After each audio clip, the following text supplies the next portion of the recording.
Bonjour, c'est Cryptoï, j'espère que vous allez bien. Aujourd'hui, on va parler de BNB, la crypto-monnaie de la blockchain Binance, enfin de la blockchain BNB Chain et surtout de l'exchange Binance qui fait beaucoup parler de lui en ce moment avec notamment l'affaire de FTX. Donc on va revenir un petit peu sur tout ça.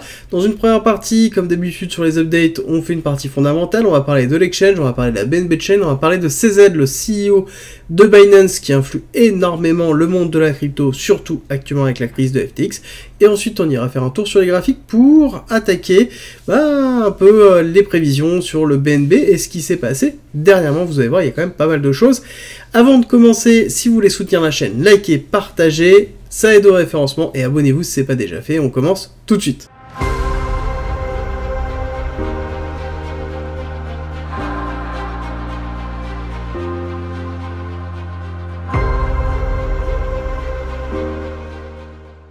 On va commencer par expliquer ce qu'est le BNB. Alors, il faut comprendre que le BNB est directement lié à deux choses. Un, l'échange en lui-même, Binance, et ensuite la BNB Chain, qui s'appelait avant la BSC, qui est la blockchain gérée par Binance, qui est une blockchain d'ailleurs qui n'est pas décentralisée, il y a très peu de nodes, entre 20 et 40, on va en discuter, mais qui est plutôt centralisée et qui est tournée vraiment autour de Binance. C'est vraiment indissociable, donc si on veut analyser le fondamental de BNB, on est obligé d'analyser le fondamental de Binance et de la BNB Chain, on est obligé de tout voir en même temps.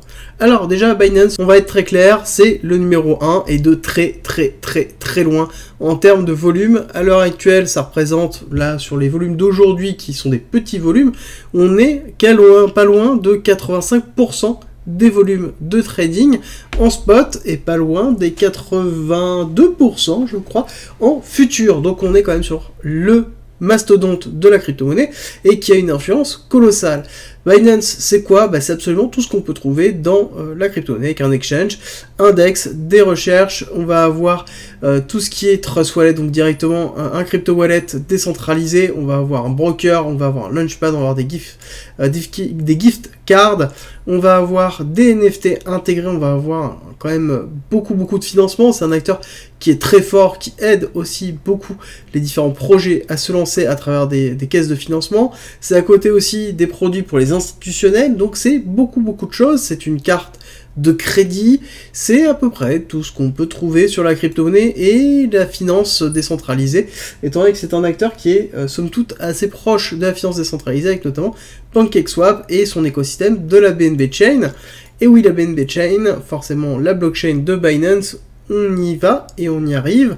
Il faut comprendre qu'elle a éclaté totalement lorsque la DeFi a explosé, la finance décentralisée, et notamment Ethereum était saturé. Qu'est-ce qui s'est passé? On a cherché des solutions annexes, et la BNB Chain était là, s'est développé très vite, et notamment PancakeSwap a cannibalisé une grosse partie de la DeFi pendant toute une période, et c'est ce qui a fait aussi la facilité, c'est que la BNB Chain est très accessible, peu coûteuse, et directement liée aussi à Binance, donc forcément les personnes rentrent par Binance, arrivent dans la BNB Chain, ce qui a donné une valorisation colossale à la BNB Chain et à l'utilisation et à l'écosystème de la BNB Chain. À côté, nous avons quand même Binance qui a une utilisation du BNB qui est dans deux proportions. La première, c'est l'utilisation des fees pour la BNB Chain, ok, et à côté, le BNB va servir notamment à payer en fait moins cher les fees lorsqu'on possède des BNB et qu'on brûle des BNB directement sur Binance quand on fait du trading, qu'on achète de la crypto-monnaie. Et donc forcément, on va avoir une diminution du BNB et une valorisation en même temps du BNB. Les autres éléments à prendre en compte, c'est que le BNB est régulièrement burn par Binance, par plusieurs schématiques de burning, donc ça veut dire une destruction des BNB. Il faut comprendre qu'on a une max supply qui diminue du coup au fur et à mesure. Ça veut dire que on a un BNB qui devient de plus en plus rare et on voit que les burnings sont régulier. Là on est au 21e je crois, donc là on attend le 22e et on est toujours dans les alentours de 400 à 500 millions de dollars actuellement de brûlés, ce qui est colossal en termes de valorisation. Après on dit que c'est brûlé, oui, en termes de millions de dollars, mais il faut comprendre que chaque burning va avoir à un moment donné un impact sur le cours, sur le long terme, parce qu'on diminue la max supply, donc c'est pas vraiment du burning, c'est juste on concentre la capitalisation sur un minimum de tokens, et ça c'est vraiment important de le retenir. C'est pour ça aussi que le BNB est très intéressant, et que j'en parle régulièrement, parce que déjà, forcément, quand on parle du BNB, on parle de Binance. Binance, c'est quand même une représentation mondiale de ce qu'est l'avènement de la crypto, et en tout cas, quelqu'un derrière qui est son CEO, qui est CZ, qui est vraiment une personnalité au niveau de la crypto-monnaie qui pousse vraiment la mass adoption. Pour rappel, c'est lui en un tweet qui a quand même entraîné la chute de FTX, le numéro 2 des exchanges. N'hésitez pas à regarder les différentes quotidiennes que j'ai fait sur le sujet, vous allez comprendre vraiment la force que peut avoir CZ et à quel point il a une influence sur le marché de la crypto. Et là actuellement, bah voilà, quand on parle de BNB, quand on parle de Binance, on parle aussi de CZ et de tout ce qu'il représente derrière.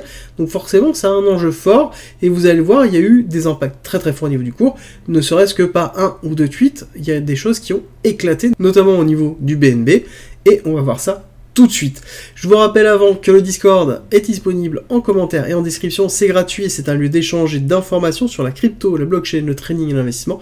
N'hésitez pas à nous rejoindre et pour tous ceux qui veulent aller plus loin et qui veulent soutenir le Discord et qui veulent me soutenir, on a mis en place un premium avec beaucoup plus de contenu.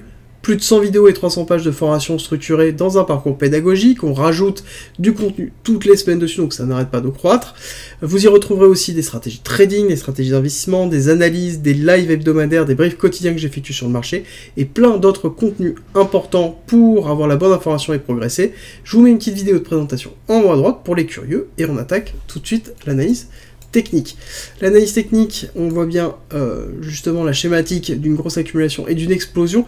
On a bien ici une longue période de développement au niveau d'un exchange. Il faut comprendre qu'un exchange, c'est très long à développer. Il y a toute une partie de sécurité qui est très très importante et très forte et qui prend énormément de temps. Et ensuite, on a l'explosion de Binance, du BNB qui a eu lieu notamment en 2021 avec l'explosion de la DeFi, grosse explosion de la BNB Chain forcément aussi. Donc Binance a totalement éclaté grâce à ça. Et on a une première accélération en février 2021, prise de profit, retracement, réaccumulation mise en place, réaccélération avec premier pic, deuxième pic, avec notamment un ATH qui a été fait en mai 2021, qui a été retest, mais qui n'a pas été pris. Avant d'entrer un petit peu plus dans le sujet, nous sommes actuellement dans une zone légèrement au-dessus du 686. On est en dessous du 0,5, c'est une zone intéressante pour du BNB. On a fait une incursion en dessous du 618, qui est vraiment la zone intéressante sur le long terme d'achat. On est repassé au-dessus. Je pense qu'on va pas tarder à repasser potentiellement un petit peu en dessous. Donc on est quand même dans une zone, un prix intéressant pour le long terme au niveau du BNB. Est-ce qu'on peut monter plus haut ? Si vous avez compris le fondamental, je pense que vous savez déjà ce que je vais dire en fin de vidéo au niveau des objectifs. Alors, au niveau de la technique pure, nous avons la mise en place d'un buying climax, d'un automatic rally, d'un secondary test, et ensuite actuellement, nous sommes dans un STB, donc dans un saut, pardon, excusez-moi, qui lui-même est du coup dans un spring d'une accumulation en cours. Donc on est dans une distribution de wick-off, BCRST saut. Ici, nous sommes dans une accumulation de wick-off pour repartir à la hausse, pour faire notamment un uptrust. Donc, ce que l'on attend, c'est un nouvel ATH qui prendra du temps, parce que forcément, pour faire un nouvel ATH, il va falloir avoir quand même pas mal de volume, pas mal d'incentives, et aussi, forcément, pas mal de force. Donc, c'est-à-dire un prochain bull run qui se structurera, comme d'habitude, certainement en plusieurs vagues héliotistes, parce que ici, nous avons quand même une grande vague héliotiste, deuxième vague, donc vague 1, vague 2, hop, tiens d'ailleurs, il n'y est pas, on va la tracer ensemble. Vague 1, ici. Vague 2, structurelle qui est en train de se faire ici avec le lot qui a été là. Vague 3, 4, 5. Au niveau des targets, on va les voir après. Et globalement, ici, nous avons un retracement A, B, C classique. Et ici, nous avons potentiellement une vague 1, vague 2 qui peut être en train d'être effectuée. Et cette vague 3 va être composée du coup en 5 sous-vagues. N'oublions pas la fractalité du marché et notamment des vagues d'impulsion héliotiste. Nous avons toujours une vague qui est décomposée en 5 sous-vagues. Donc ça sous-entend que cette grande vague 3 sera décomposée elle-même en vague 1, 2, 3, 4 et 5 par exemple. D'accord ? C'est pour vous donner un exemple. Et cette grande vague 3, on va aller chercher un objectif classique qui est l'extension de Fibonacci de la vague 1 sur le retracement de la vague 2, avec un objectif à 1,618 qui nous mène quand même à un BNB à 1300 $. C'est logique de pouvoir se projeter même plus haut au vu de la place qui est en train de prendre Binance dans l'écosystème crypto. Donc sur un prochain bull run, il est évident que la mass adoption se fera par Binance. En tout cas en l'état, il n'y a personne qui est apte à lui faire de l'ombre à l'heure actuelle, et donc forcément on aura une valorisation conséquente du BNB qui sera continuellement burner, on le rappelle, avec une max supply qui diminue, et certainement une BNB chain qui va croître. BNB chain sur lequel on a quand même pas mal d'améliorations qui sont en cours dessus. On a un petit peu plus de nodes de validation, on a des améliorations en termes de technologie, on a notamment des oracles qui sont en train de se mettre en place par Binance. Donc encore une fois, Binance c'est un peu sur tous les tableaux, et c'est aussi la force, et c'est ce qu'on voit aussi dans la BNB chain. Parce que regardons un petit peu ce qui s'est passé ces derniers jours. Pour rappel, nous sommes en pleine crise de FTX, FTX a disparu en 36 heures, et nous avons une énorme bougie de Binance, sur lequel on est passé de 298 à, attention, quasiment 400, 398 exactement, donc on a pris 100 $ en l'espace de quelques heures, sur lequel on a eu juste une annonce, l'annonce que Binance essayait de racheter FTX, et du coup on a eu la grosse accélération avec un BNB qui a surperformé, et ensuite une cassure baissière sur le fait qu'on a annoncé que le rachat ne pouvait pas se faire à cause du trou monumental qu'avait laissé Sam, donc le CEO de FTX, sur FTX, et dans lequel il y a eu le dépôt de bilan qui s'est fait à la suite. Et donc forcément, regardez-moi ce pouvoir juste sur un tweet de CZ, justement le CEO de Binance, qui montre à quel point aussi son CEO, donc le CEO de Binance, a un poids conséquent sur le marché crypto. Je ne parle pas de l'ensemble de l'impact qu'a eu FTX, et notamment du tweet de CZ sur l'ensemble du marché crypto sur cette période-là, mais ça le montre bien. Et là actuellement, on a un CZ qui est en train quand même de se positionner comme étant le sauveur de la crypto, comme étant la référence par lequel il va falloir passer pour pouvoir justement avoir accès au monde de la crypto et à la régulation. Donc c'est quelqu'un qui va devenir incontournable, et pour rappel, il a vocation, et il le souhaite en tout cas, racheter une banque classique pour certainement devenir la première banque traditionnelle et en même temps crypto, d'accord, entre les deux, qui serait justement le meilleur moyen de faire de la mass adoption.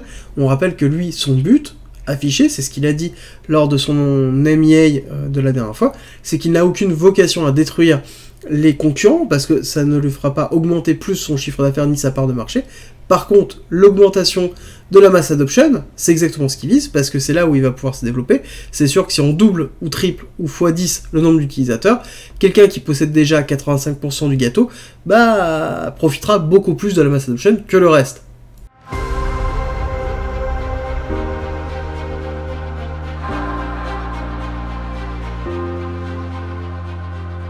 Si tu aimes mon contenu, n'hésite pas, partage, like, ça m'aide énormément, et rejoins-nous sur Discord.